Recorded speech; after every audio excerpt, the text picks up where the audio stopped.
अनंत कुमार की पत्नी ज़्यादा वोट से जीतते, जो मार्जिन का कम हुआ वो चिराग पासवान के चलते। बाद उनको जब चिराग आए हैं उनसे मिले तो जरूर चैलेंज है, चैलेंज का ही बात है। लेकिन चिराग भी अच्छे इंसान हैं, ये नहीं बोला जाता, उनको भी जनता बहुत सपोर्ट करती है। हमें तो ऐसा कोई फ़ायदा दिखता नहीं है। अब जो स्वर्गीय रामविलास पासवान जी तो चल बसे हैं, अब उनका जो कार्यपाल था पशुपति पारस जी, अब उनके भाई जो है वो संभाल रहे थे। अब बीच में चिराग पासवान आए हैं तो अपना चला रहे हैं पार्टी को किसी तरह। अब वो कभी बीजेपी कभी आरजेडी, यही उनका करना है और आगे क्या करना है उनको तो समझ में नहीं आता। नमस्कार, आप देख रहे हैं गणरादेश बिहार और मैं हूं आपके साथ आत्मजा। मोकामा और गोपालगंज में दोनों सीटों पर उपचुनाव हुआ था, जिसका परिणाम सामने आ गया है। लेकिन परिणाम सामने आने के बाद से सियासी गलियारे में तरह तरह की चर्चाएं हो रही हैं, लोग तरह तरह के दावे कर रहे हैं।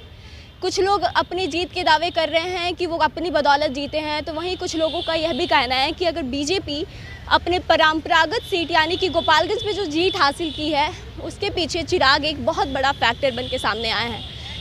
जी हाँ, आपको बता दें गोपालगंज सीट बीजेपी का गढ़ माना जाता है, लेकिन बावजूद इसके यहाँ पे बीजेपी अगर 2000 वोटों से जीत हासिल करती है तो ये बहुत बड़ी सोचने वाली बात सामने आती है। आपको बता दें कि चुनाव के कुछ ही दिन पहले गोपालगंज में और मोकामा में दोनों ही जगह पे चिराग पासवान ने रोड शो किया था। गोपालगंज में रोड शो के कारण ही लोगों को ऐसा लग रहा है कि बीजेपी अपना सीट बचा पाने में कामयाब हुई है। वहीं बात अगर मोकामा की करें तो आपको बता दें कि जब चिराग पासवान रोड शो कर रहे थे, उस दौरान ही पासवान जाति के वोटर रोड पे ही ऐलान करना शुरू कर दिए थे कि वो अपना वोट बीजेपी को देंगे। तो कहीं ना कहीं यह बात निकल कर सामने आती है कि दोनों ही जगह पर चिराग के साथ होने से बीजेपी को काफ़ी फ़ायदा पहुंचा है। तो चलिए हम लोग पटना के लोगों से जानते हैं कि लोगों का इस विषय पर क्या सोचना है और क्या कुछ कहते हैं लोग। देखिए, इसको फ़ायदा तो होना ही चाहिए, पर ये जीतने से ये फ़र्क है कि जनता को भलाई होना चाहिए, जनता का काम होना चाहिए। अब मोकामा पे जैसे मोकामा के विधायक जीते अनंत बाबू, वो नज़र में माफिया पर वहाँ के लिए भगवान है, वहाँ लोग डेवलपमेंट का काम कर रहे हैं। पर बिहार में जो राजनीति तौर पे जो राजनीति है बिहार है, वो उच्च स्तर का नहीं है, जो जनता को उससे काम होना चाहिए।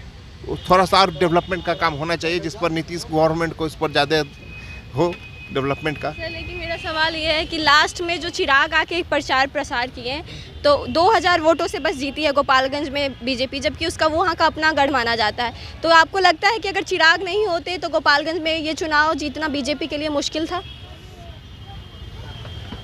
ऐसा तो हमको लगता है कि जरूर ऐसा होना ही चाहिए, क्योंकि जब भाजपा जब चिराग आए हैं उनसे मिले तो जरूर चैलेंज है, चैलेंज का ही बात है।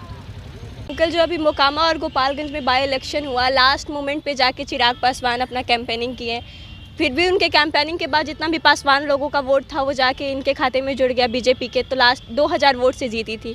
आपको क्या लगता है, मोकामा में चुनाव प्रचार में इनको फ़ायदा हुआ है या फिर गोपालगंज में फ़ायदा हुआ? गोपालगंज में बीजेपी को फायदा हुआ चिराग पासवान के चलते, और यहाँ पर भी अनंत कुमार ज़्यादा वोट से जीतते, नीलम देवी अनंत कुमार की पत्नी ज़्यादा वोट से जीतते, जो मार्जिन का कम हुआ वो चिराग पासवान के चलते। चिराग पासवान की प्रचार करने से बीजेपी को काफ़ी बीजेपी फायदे में रही। लेकिन कुछ लोगों का ऐसा भी कहना है कि नहीं, मोकामा में उनसे उसको कोई फ़ायदा नहीं। ऐसी बात नहीं है। अगर चिराग पासवान वोटों पर कमान है ही, इसमें दो मत नहीं। देखो, दोनों जगह पे तो मार्जिन कम हुआ है ना, यहाँ भी कम हुआ है। ये यहाँ मोकामा में जहाँ पे ये जीती है, यहाँ पे तो पहले जितना मार्जिन था उसका हाफ हुआ है, और यहाँ पे भी बहुत स्लेंडर मार्जिन से जीती है। तो इसका मतलब दोनों के लिए एक सबक है। देखिए, इसमें बीजेपी के लिए जो है ना, मोकामा में बीजेपी पार्टी बोल रहे थे कि इस बार मेरी जीत है वहाँ से, बट वहाँ से जो है आरजेडी के विधायक रह चुके हैं।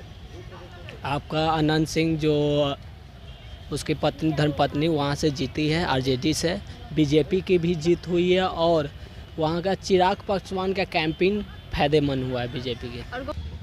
ये बोलने वाले बात है, एकदम बिल्कुल होगी। ये जनता जान रही है कि क्या क्या फ़ायदा हुआ है। लेकिन चिराग भी अच्छे इंसान हैं, ये नहीं बोला जाता, उनको भी जनता बहुत सपोर्ट करती है। लेकिन बीजेपी को यहाँ पे बिहार में थोड़ा सा कोई देखना नहीं चाहता है, लेकिन हम तो बहुत समझते हैं बीजेपी बहुत अच्छा पार्टी है। और गरीब का रह गया बात, तो भाई कमाओगे तो ना खाओगे, नहीं कमाओगे तो कैसे खाओगे।